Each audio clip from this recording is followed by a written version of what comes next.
Hello everybody and welcome back to my channel. My name is Heather and this is, there's a hair on my nose. This is the finale to Burrrr'n Through Products Project Pan, which is a collab with lovely ladies here on YouTube whose channels I will link down below. I think I did pretty well, I gotta say. I think I really enjoyed this project. I love that it was a collab. I loved watching everyone else's introductions and updates and everything like that. So I'm definitely hoping to do this again at some point because in addition to really getting into project panning, I've been getting into minimalism a lot lately. And I think that panning and minimalism go hand in hand. You don't have to be like into minimalism to be a project panner because some people love to collect makeup, but also like to see progress, see that they've used their makeup. But for me, I look at it as like, I want to get through some makeup so that I can like have less in my collection. That's kind of how I look at it. So I had 6 products. In my first update, I did mention that I had already used up my Benefit the Professional Face Primer. So I've already put that in my empties bag. And I didn't even mention it in my last update. The next one is my Elle High Definition Face Powder. And I took out the little sifter. It's gone.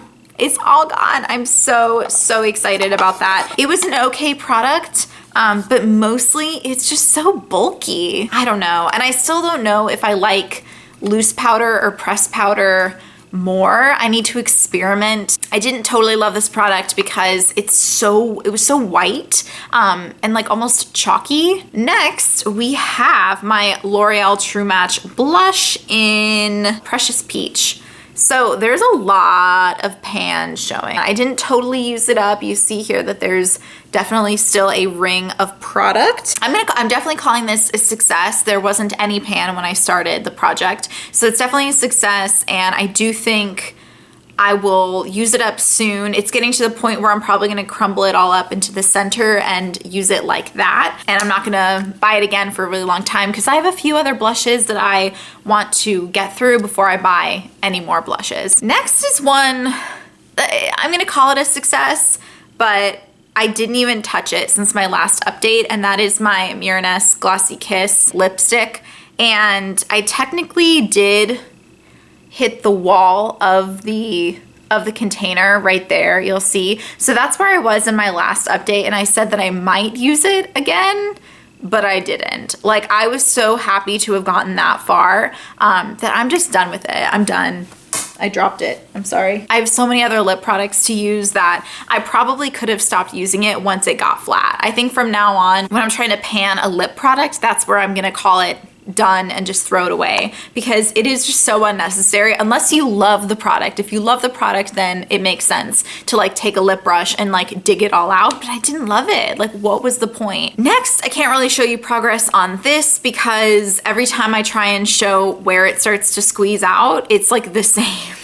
Even though obviously there's less product because I use it every time I do my eyeshadow, and that is the Too Faced Shadow Insurance Eyeshadow Primer, and it's good. Like, and actually I'm kind of glad I haven't used it all up yet because I'm trying not to buy as much makeup. Not that I buy a lot to begin with, but the more it lasts, I guess, the more I can put off buying my next eyeshadow primer, which the next one I do buy will be the Urban Decay Primer Potion. Finally, is it already finally? Yeah, this is the Urban Decay 24/7 Concealer Pencil. Dudes, it is so tiny.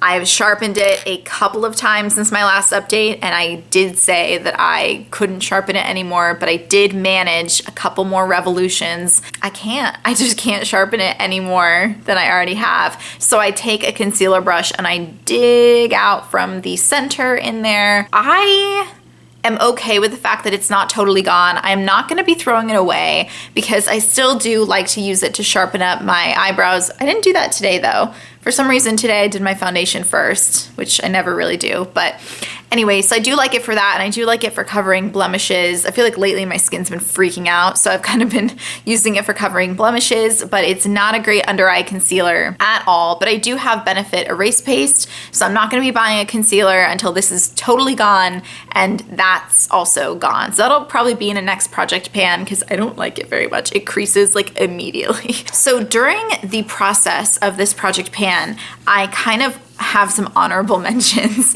because I got through an entire setting spray. I think this was like halfway by the time when I started this project. It wasn't in my project, but I really started using it a lot because I felt like I needed to when I was using this face powder. So it's gone now, and it actually made me fall in love with setting sprays. Next, this was really surprising when I hit pan on my Mary Luminizer. Also, I started kind of trying to pan a whole palette inspired by Elle, who is one of the ladies who's involved in this collab. She does pan that palettes. I have this palette. This is the Coastal Scents Revealed 3 palette, which I kind of don't like and I want to get rid of. I actually did not have any pan on any of these, and now I have pan on 5 of them, which is a quarter of the palette. So this one, look at that. That's like it's like almost gone. So I'm really excited about that. Then I hit pan on that, and then that, and then this one, and then you can barely see it, but I hit pan on that one too. So I don't know, I'm just like suddenly obsessed with panning. And finally, when I used up all of this powder, I really felt like I needed something to kind of like set my under eyes. So I started using this shade in my Kat Von D Shade and Light palette a lot more. And because it's such a powdery formula, which is so weird, these top shades are super powdery in their formula and the bottom aren't really as powdery. So I hit pan on that one, and I was not expecting to hit pan on it, and I just use it so much now because I kind of use it to set my entire T-zone under my eyes, and I do like under my contour as well, just to kind of highlight. So I don't know, crazy. So yeah, I'll repeat myself. Those were not technically part of this project, but they just happened like while I was doing this project. So I wanted to share that with you guys. So yeah, that is it for this project pan. I really, really enjoyed doing it. I hope I can do another one with these ladies very soon. Next year is definitely gonna be a year for more project pans. I still love makeup products. Hey. You out of bed? Yeah, oh my God, it's 3:30. Of course I'm out of bed. Yeah, what are you doing? I'm filming. Oh. I'll let you go then. Alright, love you. I love you. Bye. Bye. That was my husband. Anyway, what was I saying? I still love beauty products, and I'm still gonna buy a lot of beauty products, but I think I'm gonna buy less. I'm gonna do a low buy in 2017, and I'll mostly be buying things that I have run out of. Stay tuned for stuff like that if you're really into project pans. Subscribe because I will continue to do them and other things along those lines. So if you liked this video, please give it a thumbs up. Definitely check out the other ladies' channels and their videos. I really want to thank Abbie over at Make Life Your Runway for inviting me to do this Project Pan collab, and for, I don't know, just being such an inspiration and organizing this whole thing. Yeah, I love making YouTube friends. It makes me so happy. With all of that said, I do hope you enjoyed this video. I will see you guys in my next one. Bye!